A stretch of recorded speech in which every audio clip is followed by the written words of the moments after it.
Hello students. तो आज मैं आपको एटम्स के बारे में बता रहा हूँ। ये नाइन्थ क्लास का है। नाइन्थ क्लास का जो है साइंस का टॉपिक है। तो एटम्स के बारे में आपको जानना होगा, क्योंकि चैप्टर थर्ड और फोर्थ ये सब इसी से रिलेटेड है। आखिर एटम्स क्या होता है? एटम जो होता है वो एक सबसे छोटा पार्टिकल्स होता है किसी एलिमेंट का, तत्व का। यानी कि एटम्स क्या है? Smallest particles of an element. ये एलिमेंट्स यानी कि तत्व का सबसे छोटा पार्टिकल्स होता है। इसको आगे हम डिवाइड नहीं कर सकते किसी भी रासायनिक विधि के द्वारा, यानी कि can not further divided by chemical means. यानी कि किसी भी रासायनिक विधि के द्वारा हम इसे आगे डिवाइड नहीं कर सकते। इसको हम बेसिक यूनिट ऑफ मैटर बोलते हैं, यानी कि आधारभूत जो है वो यूनिट है ये किसी भी मैटर की, किसी भी पदार्थ की, यानी कि बेसिक यूनिट ऑफ मैटर। दूसरा नेक्स्ट पॉइंट इसका है, किसी भी केमिकल रिएक्शंस में हमेशा एटम भाग लेता है। यानी कि ये आ जाएगा कि take part in chemical reactions. क्योंकि चैप्टर पढ़ने के लिए सबसे पहले उन टर्म्स को जानना ज़रूरी होता है जो इसमें आती हैं, क्योंकि हर बार एटम आएगा। तो एटम आखिर होता क्या है, तो उसके बारे में आपको मैंने बता दिया। ओके स्टूडेंट्स, नेक्स्ट हमारा आता है पार्ट ऑफ एटम्स, कि एटम्स के क्या क्या भाग होते हैं। तो एटम्स के अंदर सबसे पहले तो होता है इलेक्ट्रॉन्स, दूसरे नंबर पर होता है प्रोटॉन्स इसके अंदर, और तीसरे नंबर पर इसके अंदर होते हैं न्यूट्रॉन्स। इलेक्ट्रॉन्स और प्रोटॉन्स जो है वो एटम्स के ये एटम्स के न्यूक्लियस के अंदर होते हैं, जो इसका नाभिक होता है। और प्रोटॉन और न्यूट्रॉन जो है इसके नाभिक में स्थित होते हैं। इलेक्ट्रॉन जो होता है इसके चारों ओर चक्कर लगाता है। तो ये तीन पार्ट्स होते हैं किसी भी एटम्स के। अब मैं आपको इन तीन पार्ट्सों के बारे में डिटेल्स करवाऊंगा। ओके स्टूडेंट्स, तो सबसे पहले हम इलेक्ट्रॉन्स के बारे में जानते हैं कि इलेक्ट्रॉन्स के बारे में क्या क्या, इलेक्ट्रॉन्स आखिर होता क्या है। देखिए, सबसे पहले देखिए कि इलेक्ट्रॉन्स पर ये एक नेगेटिवली चार्ज पार्टिकल्स होता है, यानी कि इसके अंदर आवेश जो होता है वो नेगेटिव होता है, यानी कि नेगेटिवली चार्ज पार्टिकल होता है ये।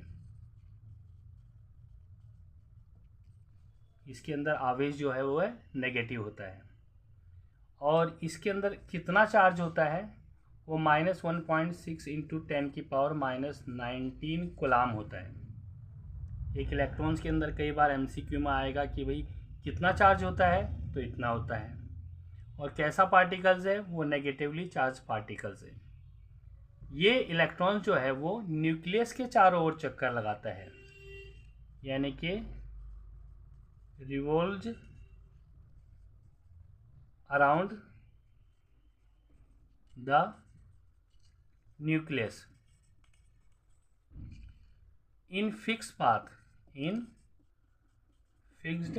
पाथ, और जिसे हम सेल या ऑर्बिट कहते हैं।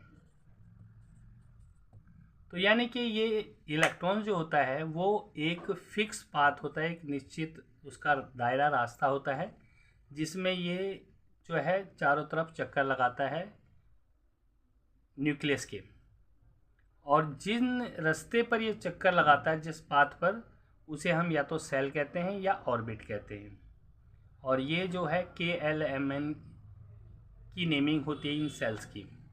जो सेल होते हैं वो KLMN। तो ये जानना ज़रूरी है क्योंकि इलेक्ट्रॉनिक कॉन्फ़िगरेशंस निकालने के लिए हमारे लिए ये बहुत ज़्यादा ज़रूरी है।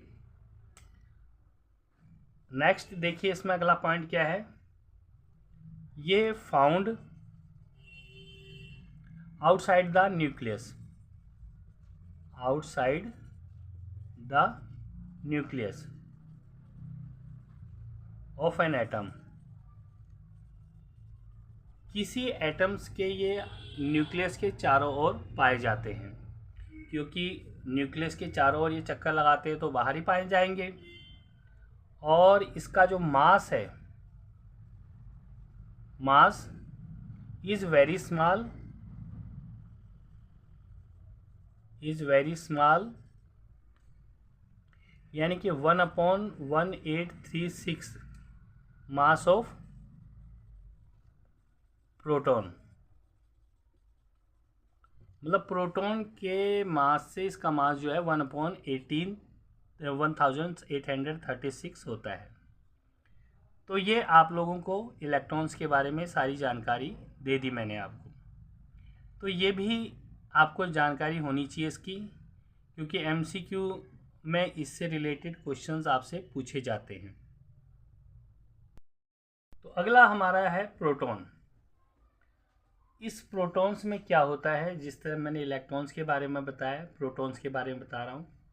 सबसे पहले देखिए, इसके अंदर जो चार्ज होता है वो होता है 1.6 × 10⁻⁻19 कूलम। तो इलेक्ट्रॉन्स के अंदर माइनस था, इसमें प्लस है। उसमें माइनस क्यों था? क्योंकि नेगेटिवली चार्ज पार्टिकल था। और ये क्या है? ये पॉजिटिव चार्ज पार्टिकल है, यानी कि इसके अंदर जो आवेश होता है वो पॉजिटिव होता है। और ये हमेशा न्यूक्लियस के अंदर होता है, यानी कि जो न्यूक्लियस होता है एटम्स के, उसके अंदर ये होता है, यानी कि inside the nucleus, inside the nucleus. इसका जो मास जो होता है वो मतलब 1 AMU, AMU इसकी यूनिट होती है। तो इसका जो मास होता है वो होता है 1 AMU। और जो भी नंबर ऑफ प्रोटॉन्स होते हैं वो हमेशा एटॉमिक नंबर के बराबर होते हैं, यानी कि number of protons of an atom, ये is equal to atomic number, यानी कि प्रोटॉन जितने भी होते हैं वो एटॉमिक नंबर के बराबर होते हैं। कई बार क्वेश्चन में आ जाता है कि किसी भी एलिमेंट्स का एटॉमिक नंबर 12 है तो प्रोटॉन्स कितने होंगे? अरे भाई, जब एटॉमिक नंबर ही आपका 12 है तो प्रोटॉन भी आपके 12 ही होंगे। अगर ये कहा जाए कि भाई प्रोटॉन आपके 20 है या फिर 14 है तो एटॉमिक नंबर क्या होगा? अगर प्रोटॉन इसमें 15 है, एटॉमिक नंबर भी 15 होगा। तो जितने प्रोटॉन्स होते हैं एटम्स के अंदर उतने ही उसका एटॉमिक नंबर होता है। अब एक चीज़ और आ गई है कि इसमें नेक्स्ट एक पॉइंट आ जाता है, जो प्रोटॉन्स होता है ये इलेक्ट्रॉन्स के बराबर इसका होता है, ये इक्वल इन मैग्नीट्यूड्स में तो ये इलेक्ट्रॉन्स के बराबर होता है, परंतु अपोजिट इन साइड। यानी कि देखिए, चार्ज हमें दे रखा है इसमें पॉजिटिव, उसमें नेगेटिव, और वैल्यू दोनों की सेम थी, यानी कि इक्वल इन मैग्नीट्यूड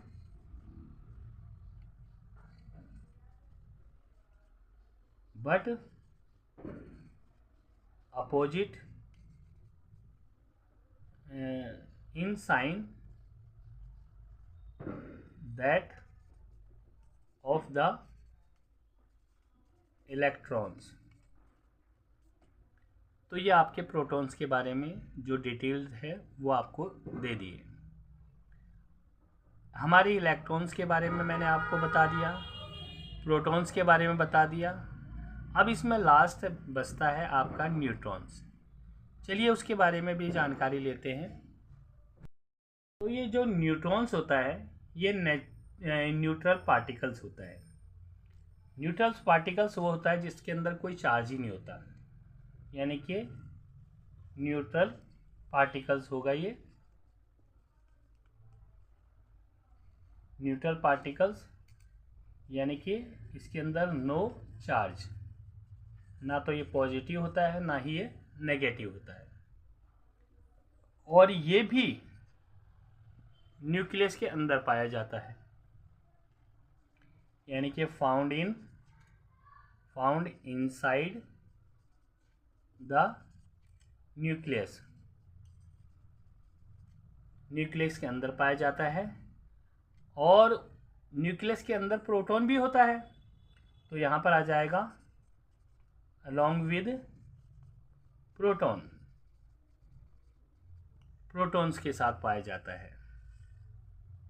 और इसका जो मास होता है वो प्रोटॉन के मास के बराबर होता है, मतलब अप्रोक्सीमेटली। तो mass is approximately 1 AMU equal to protons, यानी कि प्रोटॉन का मास 1 AMU होता है, इसका भी मास तकरीबन उसके बराबर ही होता है। In case of isotopes, in case of isotopes, isotopes क्या होते हैं? इनके ऐसे सेम एलिमेंट जिनके सेम एटॉमिक नंबर होते हैं परंतु डिफरेंट मास नंबर होते हैं, यानी कि एटॉमिक मास जिसका डिफरेंट होता है उन्हें हम कहते हैं आइसोटॉप्स। तो आइसोटॉप की स्थिति में ये नंबर ऑफ न्यूट्रॉन्स में वेरी, अलग हो सकते हैं। नंबर ऑफ आपके न्यूट्रॉन्स में वेरी मतलब अलग हो सकते हैं।